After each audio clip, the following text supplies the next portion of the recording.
আজকে আমি উচ্চ মাধ্যমিক থার্ড সেমিস্টারের যে প্রোজ রয়েছে দ্য বেট অ্যান্তন চেখভ, সেই দ্য বেটটা আজকে আমি লাইন বাই লাইন পড়াবো।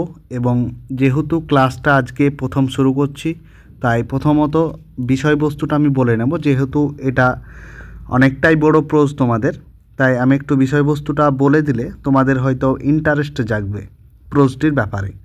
এবার অনেকে বলবে যে স্যার দ্য বেট তো ছিল না আগে, কিন্তু হ্যাঁ, কয়েকদিন আগেই নোটিশ পাবলিশ হয়েছে তোমাদের উচ্চ মাধ্যমিক সংসদ থেকে, যে দেখো কি আছে এখানে তোমাদের দ্য বেট অ্যান্তন চেখভের এখানে 3 নম্বর আসবে। ঠিক আছে, তোমাদের আগে কি ছিল না, আগে ছিল এ রুম ফর ওয়ান্স ওন, যেটা সেকশন অন শেক্সপিয়ার্স সিস্টার, লেখিকাকে ছিল ভার্জিনিয়া উলফ। তাহলে এটার পরিবর্তে তোমাদের কি করেছে, দ্য বেটটাকে ঢুকিয়ে দিয়েছে। ঠিক আছে, এটা তোমাদের এবার থার্ড সেমিস্টারে পড়তে হবে। ঠিক আছে, তাহলে চলো আজকে আমরা দেখি। আর হ্যাঁ, তার আগে আমরা অবশ্যই বিষয়বস্তুটা তোমাদের জন্য বাংলায় একটু আমি এনেছি, তোমরা বাংলায় বিষয়বস্তুটা একটু দেখে নাও। ঠিক আছে, তাহলে তোমাদের একটু বোধগম্য হবে। দেখো, ছবিটা দেখেই হয়তো কিছুটা আঁচ করতে পারছো যে এখানে একটা জেলের ভিতর একজন মানুষ রয়েছে।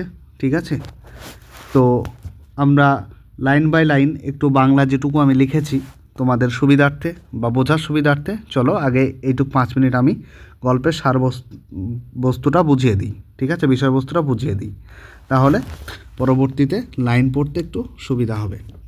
দেখো, এই যে অ্যান্তন চেখভের দ্য বেট শব্দের অর্থ কি আমি আসছি, সব কিছু পরে বোঝাচ্ছি।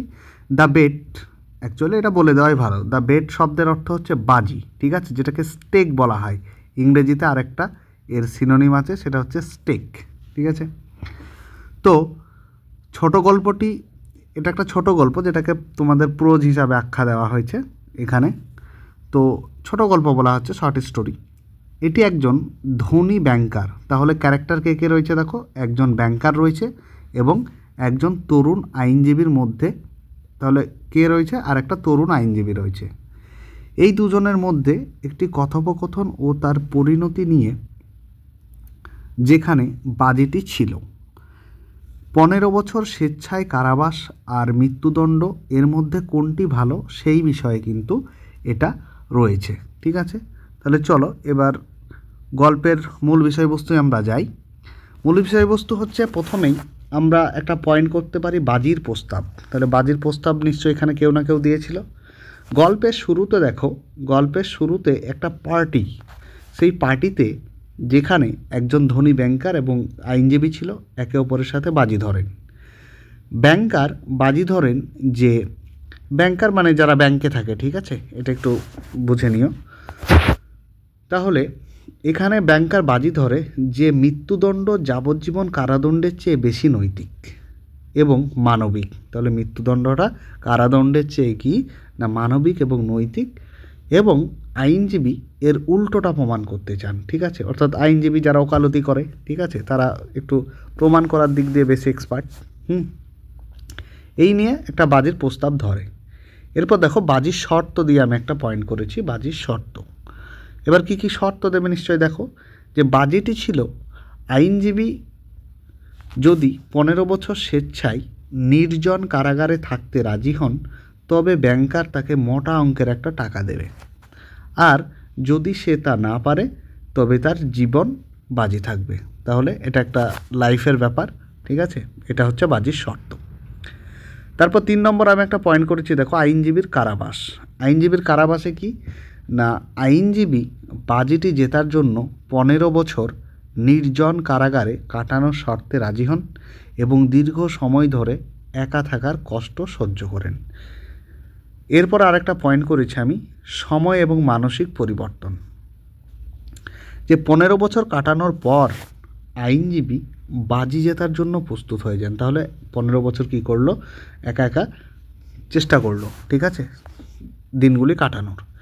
ঠিক 15 বছর যখন হয়ে গেল তখনই রাজি হয়ে যায়, কিন্তু শেষ মুহূর্ত তিনি উপলব্ধি করেন যে কারাবাস থেকে মুক্তি পাওয়ার চেয়ে জীবনের মূল্য অনেক বেশি। তাহলে শেষ পর্যন্ত এটা কিন্তু বুঝতে পেরেছিল।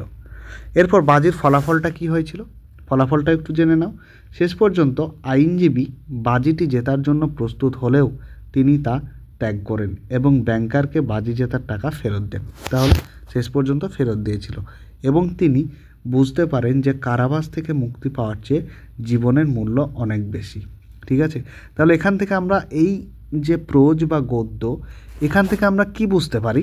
এখান থেকে যেটি বুঝতে পারি আমরা শেষমেশ, দেখো এই 2 লাইনে আমি সেটি লিখেছি যে দ্য বেড গল্পটি আসলে মানুষের জীবন, স্বাধীনতা এবং নৈতিকতা সম্পর্কে একটি গভীর আলোচনা, যেখানে চেখভ জীবনের বিভিন্ন দিক তুলে ধরেছেন। ঠিক আছে, এইটুকু তোমাদের বাংলায় আগে সারমর্মটা বা বিষয়বস্তুটা আমি একটু বলে দিলাম। ঠিক আছে, এরপর আমরা মূল লাইন বাই লাইন অবশ্যই যাব। চলো দেখি। এই যে বেড, এই বেডটি বলেই দিয়েছি এই শব্দের অর্থ কি? বাজি। ঠিক আছে, বাজি ধরা, যার আরেকটা সিনোনিম হচ্ছে বা সমার্থক শব্দ হচ্ছে স্টেক।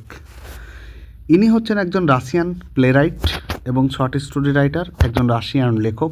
ঠিক আছে, চলো আমরা লাইন বাই লাইন দেখি, যেহেতু এখান থেকে শর্ট প্রশ্ন আসবে। ঠিক আছে, তো আরেকটা কথা বলে দিই, যারা চ্যানেলটি সাবস্ক্রাইব করোনি অবশ্যই সাবস্ক্রাইব করো, তোমাদের জন্য বিশেষ কিছু আসছে। ঠিক আছে, ইংরেজির গদ্য পদ্য সব পাট পাট আমি নিয়ে আসবো। ঠিক আছে, চলো টেক্সট কোথায় থেকে রয়েছে? এই যে টেক্সট এখান থেকে রয়েছে, তো চলো এখান থেকে পড়ি, যেখান থেকে টেক্সট, এখান থেকে তোমাদের টেক্সটটা শুরু হবে। বেশ, এখান থেকে। ইট ওয়াজ এ ডার্ক অটম নাইট। এটা ছিল অটম মানে হচ্ছে শরৎ।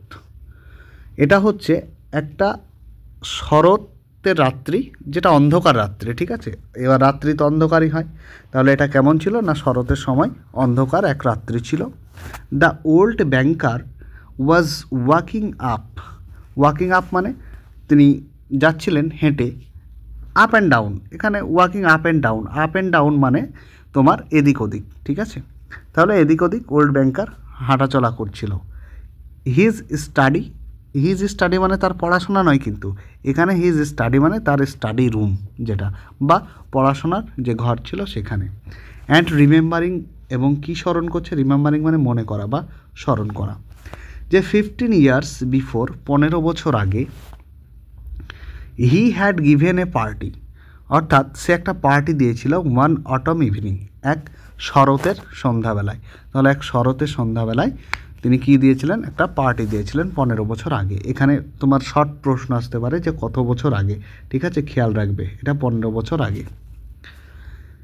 দেয়ার had been many clever man, সেখানে অনেক চালাক লোক ছিল। ঠিক আছে, মেনি মানে অনেক। তোমরা যারা সিরিয়াস পড়াশোনা করবে তারা খাতা নিয়ে বসবে, যে মানেটা বুঝতে অসুবিধা হবে বা খেয়াল থাকবে না তোমরা খাতায় নোট করে নেবে, ওয়ার্ড নোট হিসাবে। ঠিক আছে, তাহলে অনেক ক্লেভার মানে চালাক। আমি সব মানে বলে দেবো, ভিডিওটি অনেকগুলো পার্টে নিয়ে আসবো যেহেতু এটা অনেক বড়।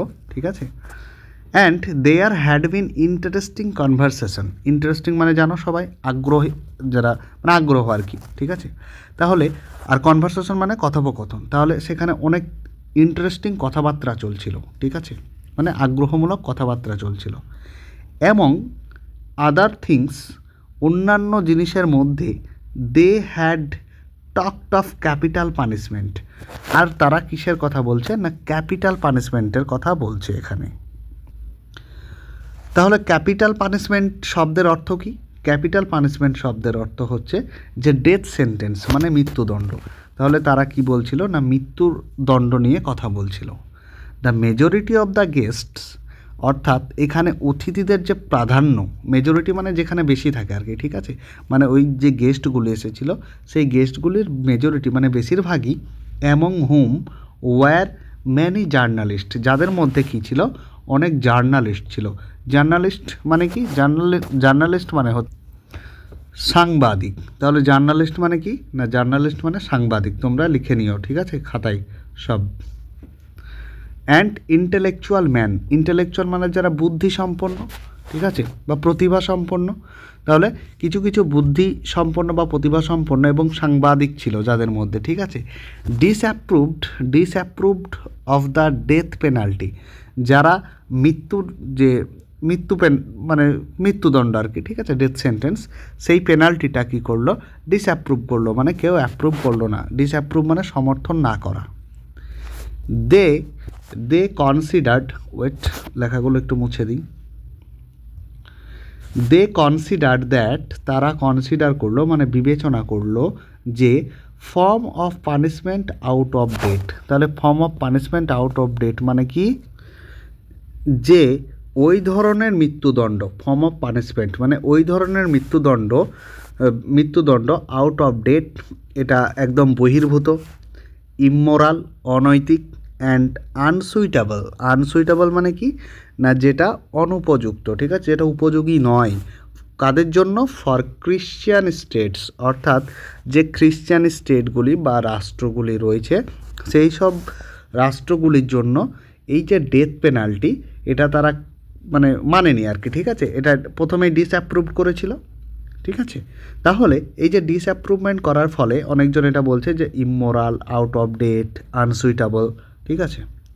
চলো তারপরে কি বলছে, যে in the opinion of some of them, তাদের কিছু জনের মতে, ওপিনিয়ন মানে মতামত বা মত, তাহলে তাদের কিছু জনের মতে যে দ্য ডেথ পেনাল্টি, মৃত্যুদণ্ডটা ought to be replaced, ought to মানে উচিত, তাহলে অথ টু মানে উচিত, খাতায় লিখে নেবে, অথ টু মানে উচিত, টু বি রিপ্লেসড সেটাকে কি করা যাবে না প্রতিস্থাপিত করা যাবে, এভরিওয়্যার প্রত্যেক জায়গায় প্রতিস্থাপিত করতে হবে বা রিপ্লেসড করতে হবে, বাই ইমপ্রিজনমেন্ট ফর লাইফ, মানে যাবজ্জীবন কারাদণ্ড, ইমপ্রিজন মানে কারাদণ্ড, ইমপ্রিজনমেন্ট। তাহলে মৃত্যুদণ্ড বা ডেথ পেনাল্টি না দিয়ে কী করতে হবে, অনেকজনের মত যে তাদেরকে যাবজ্জীবন কারাদণ্ড দিলেই পারে, ঠিক আছে।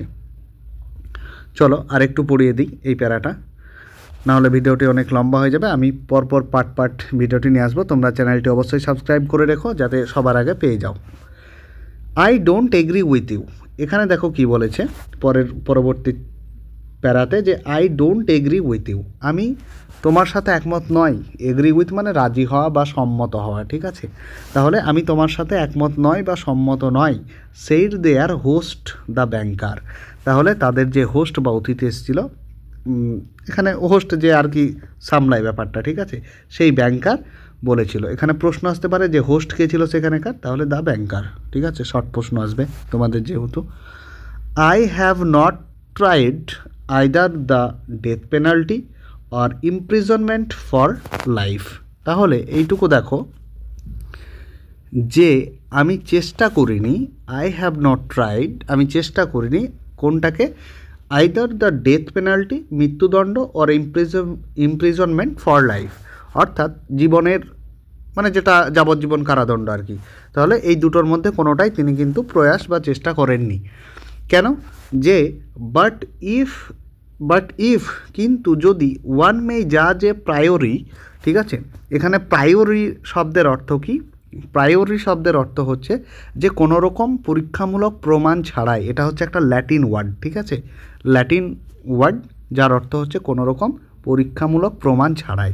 তাহলে যদি একজনকে কোনো রকম প্রমাণ ছাড়াই জাজ করা হয় বা বিচার করা হয়, the death penalty is more moral, তাহলে ডেথ পেনাল্টি বা মৃত্যুদণ্ডটা আরও নৈতিক, অ্যান্ড মোর হিউম্যান, আরও মানবিক, দ্যান ইমপ্রিজনমেন্ট ফর লাইফ, যে যাবজ্জীবন কারাদণ্ডের চাইতে।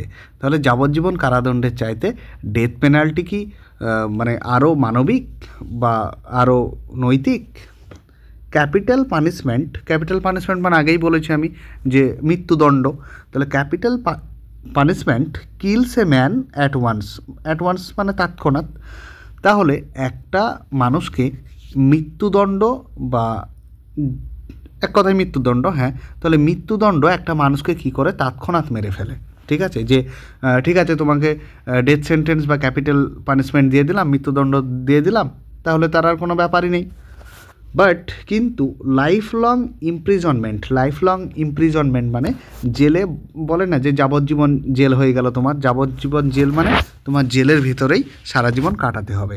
সেটা কি করে না, কিলস হিম স্লোলি, সেটা তাকে ধীরে ধীরে হত্যা করে। ঠিক আছে, তাহলে এখানে দেখো কত একটা গভীরের কথা, যে যাকে ডেথ ক্যাপিটাল পানিশমেন্ট দিয়ে দিল সে তখনই মারা গেল। আর এইখানে কি বলছে, লাইফ লং ইমপ্রিজনমেন্ট মানে যাকে যাবজ্জীবন কারাদণ্ড দিল তাকে কি করলো না, তাকে ধীরে ধীরে ধীরে ধীরে মারা হলো। হুইচ এক্সিকিউশনার মানে এখানে জল্লাদের কথা বলা হয়েছে। ঠিক আছে, which executioner is the more human, মানে কোন জল্লাদটা বেশি হিউম্যান বা মানবিক। হি সে who kills you in a few minutes, যে তোমাকে কয়েক মিনিটের মধ্যেই মেরে ফেলে। Or he who drags the life out, এখানে দেখো ড্রাগস আউটের মাঝে তোমাকে দ্য লাইফটা ভরে দিয়েছে। ঠিক আছে, তাহলে ড্রাগস আউটের মানে হচ্ছে, ড্রাগস আউটের মানে কি, মানে তোমাকে টেনে নিয়ে বেড়ানো আর কি। ঠিক আছে, মানে তোমার জীবনটাকে টেনে নিয়ে বেড়ায়। He who drags the life out of you, না যে তোমাকে সারা জীবন টেনে নিয়ে বেড়ায়। In the course of many years মানে সারা জীবন, ওই যে কোর্স অফ ম্যানি ইয়ার্স মানে দীর্ঘদিন ধরে যে তোমাকে টেনে নিয়ে বেড়ায়, যে জল্লাদ সে বেশি হিউম্যান মানবিক, না যে কিছুক্ষণের মধ্যে মেরে ফেলে সে মানবিক। এইগুলো কে বলছে না, এইগুলো সবই সেই তাদের হোস্ট ব্যাংকার বলছে। ঠিক আছে, তাহলে আজকে পার্ট 1 এই পর্যন্তই থাক, আবার পার্ট 2 আমি নিয়ে আসবো। তার জন্য অবশ্যই চ্যানেলটি সাবস্ক্রাইব করো এবং বন্ধুদের সাথে বেশি বেশি শেয়ার করো। ঠিক আছে, আজকে ভিডিওটি এই পর্যন্তই।